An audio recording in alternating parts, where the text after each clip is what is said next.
Ana kim yana boymoqchi? Moli mulkini son sanog'ini ko'paytmoqchimi? Farishtaning duosini olsin. Erta tongdonoq nafaqa qiling. Erta tongdonoq sadaqa chiqaring, zakot bering, ihson bering. Aytingki, Allohim, payg'ambar alayhissalatu vassalomning so'zlari haqdir.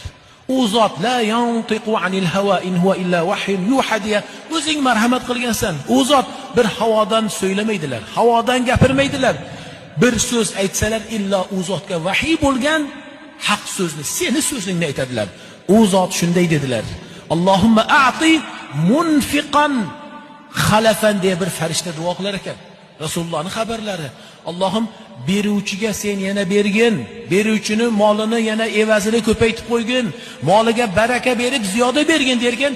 Sendan amin deyman, o'sha farishtaning duosi menga ham yuqsin deng.